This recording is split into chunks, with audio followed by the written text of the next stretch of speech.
образованието какво става, когато се купуват изпити, купуват се дипломи, то е поголовно вече е практика навсякъде. Ами хора, които завършват, вземат диплома без абсолютно никакви знания. Значи в здравеопазването, тук говорим за корупция въобще.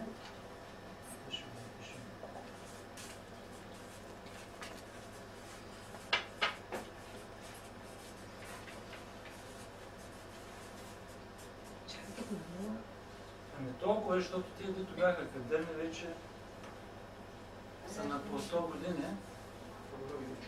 На един човек, за да започне да се занимава кадърно с научна дейност, той трябва да влезе там с някакви знания. Иначе става за наечиство, предавано от човек на човек. Като отиде в някаква лаборатория, какво го научи той, докато се пенсионира или не дай Боже да се замени на някъде. Човека трябва от училище да отиде там. Отделно пък за образованието, вие да сте чули някой да е написал нова дипломна работа. Всичко се продава, копира се, дава се. Никакъв резултат, нула.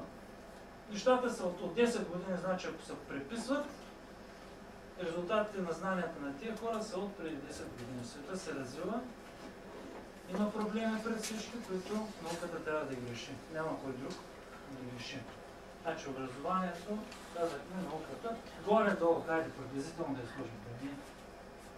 Дей, че работи там. Да, разбрах. Говорим за първичния смисъл на смисълта. Работа. Когато човек отиде на работа, значи да речем в някаква администрация държавна, където парите идват от държавата, вземат пак хората, които не могат да им осигурят някакви печалби, не само в пари, било то в пари, било в връзки, било в контакти, било в някакви лобита, по някакви там програми и така нататък. Значи работата... За корумпираните удържи. Работа стане по-интересно. Работа същото. Това води към неудовлетвореност на поколенията. Значи ти учиш, искаш нещо, говорим за кадърните хора. Учи, иска да се развива, иска да върви, обаче не може. Защо не може? Защото някой му е взел място, дето му се полага в обществото и в живота. Няма реализация. Благодарение на, че някой път да. Работа няма реализация. Пише здраве тук. Насреща съм писал ужас. Няма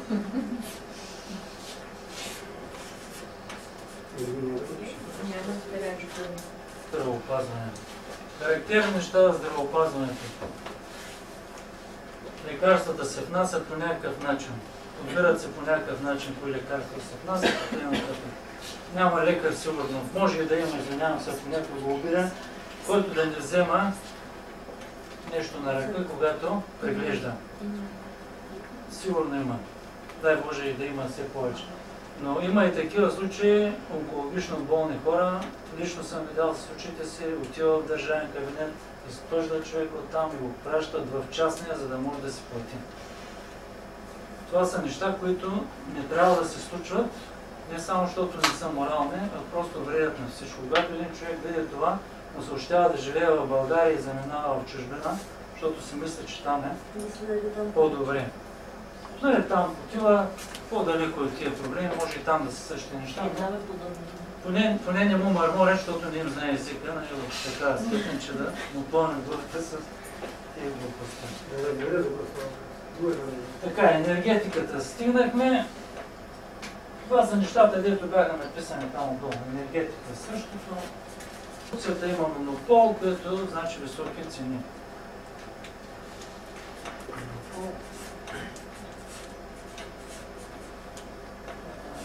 Високи цени. И там е ужас, да. На среда същото. Знаете какво става с разни проекти, паркове уж, рила, не знам с какво.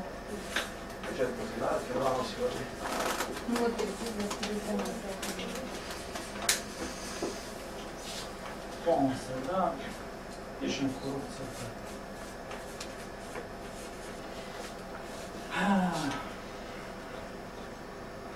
Личности и поколения. Как се отразява това на личности на поколенията? Много зле. Пълна деградация.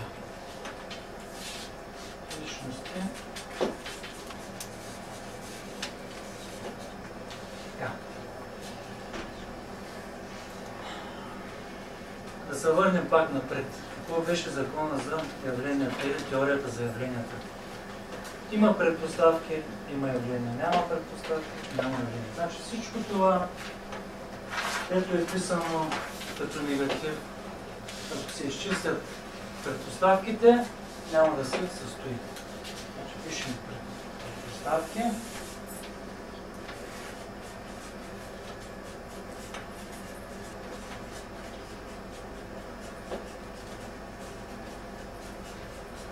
За да ги няма тези явления, какво трябва да няма предпоставки. Кой трябва да го свърши? Ето. Парламента. Кой ще ги избира ни? Ти не можеш да покажеш. Така, относно корупцията. Има няколко неща, които са характерни в България за нея. Първо за закона. Значи, много грешно в законовите уредби корупцията се свързва с подкуп. Това няма нищо общо. Не е задължително да вземеш пари, за да получиш някаква печалба. Може да получиш някакви други неща, някакви други облаги, връзки, обещания, така, някъде власт, някакво местенце, и пак да свършиш нещото. Това също е корупция. Кого съдят за корупция? Само това, който го фанат да е взел пари. Да, с белязане банкноти. Нищо друго не се класифицира като корупция. Това е една от основните неща. После ще ви кажа и как ги съдят. Да. Доколко е грешка, доколко не, нали, може да се видае. Ще минем още нататък. Така, значи тук какво трябва? Предпоставки за корупция и да сложим едно не.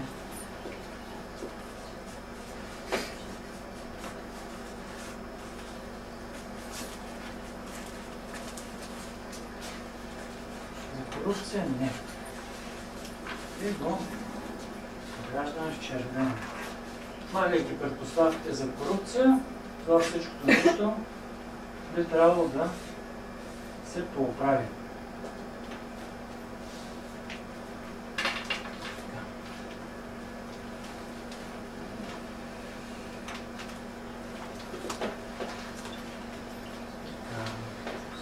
Стигнаме сега до базата. Свършихме с ситуацията грубо. Има още много неща, които могат да се говорят, но това са така базови неща, пък това е един пример. Не сме тръгнали точно да го решаваме. Въпреки, че е много близко, ще е много близко до едно реално решение за нещата. Така, стигнахме до базата. Тук съм написал базата. Значи базата какво е? Базата, върху която всичко се решава. Това е парламента, президента, политически кабинет. Защо тези решават всичко? Сега ще ви кажа. Знаете ли, в политическия кабинет кой влиза? Много малко хора в България го знаят. Политическия кабинет, това са всички министри и всички заместник министри. Това значи, че в техните ръце е абсолютно всичко, което става в България. Абсолютно всичко. Така че никой не може да каже от правителството, че не може да се справим с това, защото то е останало от някъде, е дошло от някой друг и така нататък. Те са там и могат да го решат веднага. Защо могат да го решат веднага? Защото един закон се приема, когато има мнозинство, се приема с един месец, не повече. Гласува се, решава се закона, след точно един месец, може и по-малко да бъде, зависи господин президента кога ще издаде указа, закона влиза в сила и от следващия ден той е в действие. Значи ако има човек, който иска да го направи, или хора, които искат да го направят, те могат да го направят за един месец. Защото всички тези неща, които ги пише, могат да бъдат написани в един закон, който, да го дадем примерното име, аз и в книжката съм го писал, закон за националния интерес. Всичко това написано в един закон, точно за един месец приема се, в следващия ден влиза и всичко тръгва по нов начин. Така, има ли смисъл да се променя?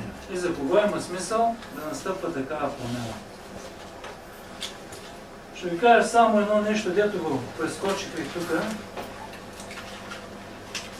Нека отделно от всички тия неща, дето хората страдат. Ще ви кажа две неща, които съм ги чул от радиото и от телевизията. Едното е от телевизия Свят, другото е от Хоризонт. Пък за сметка на това, нали, от Хоризонт. По радио Хоризонт. Връщаме се пак точно на темата, защо хората трябва да искат промяна, защо да се променят. Да речем, че не го интересува обществото. Да речем, телеомайната на всичко каквото да пълен анархия да бъде. Интересуват го неговите обувки, там да се направи кефа, да се напили, какво ще направи, да му е хубаво. Обаче, дори това да не го интересува, ще ви кажа, Радио Хоризонт. На 1 февруари 2009 година, тази година, доктор Найденов в предаването каза следното. 275 000 онкоболни в момента. На СКАТ на 9, няколко дена след това, професор Марешки за храните. Всяка година от некачествени храни в България още 37 000 онкоболни. Значи сметнете за какъв ужас става дума. Не знам медицинско лице, ако има, може да каже на 100 човека в България колко болни се падат и при какво състояние се обявява епидемия. Всичко това, значи за да има лоши храни, и това е, което не си върши работа. Закони има, обаче няма кой да ги спазва, но и това е едно и също, понеже парламента назначава политическия кабинет, той го избира. Тъй, че промяна би трябвало да има. Защото ако днеска някой е на 17 години, утре ще стане на 18 и той би трябвало не като да се занимава с простоти, да играе игрички там и така нататък, нека да си ги прави. Но да знае, че като стане на 18 години, е това нещо, с тия цифри, той влиза в този живот. Там може да бъде той, може да бъде децата му, може да бъде майка му, може да бъде всеки него най-близък човек. Той трябва да направи промяната, за да не се случва. Поставете обществото на страна. Хората, които са по-будни, знаят, че и обществото трябва всичко да бъде както трябва. Така, стигнахме до промяната. Другото занятие ще бъде по-лесно. Малко е тежко и за мен ми е тежко да говоря така си продължително. Така, за промяната. Как се извършва промяната? Значи, говорихме възможностите. Това парламент да създаде един закон, с който закон да промени нещата от раз. Казахме, че той може да ги направи. Така. Две са вероятностите да не го прави. Първата е да са глупави и да не знаят, че трябва да го направят. Втората е да не искат да го направят. Значи, по каква причина не искат, това вече не е тема на нашето обсъждане, защото Това е ясно. не ме интересува сега. Значи, ако са глупави или не искат, и двете какво означава, че това са неподходящите хора за тази работа. И пишем, сега да го запишем. Така. Значи като резултат, то трябва да напишем всички тия неща, които направихме с, значи така неподходящи, какво пишем отдолу, вън, нали така, вън. И го слагаме в приемане. Те да излязат, пък дали ще ги смеем. Някой може да им има зъб, нещо друго да им е намисъл. Така. Така.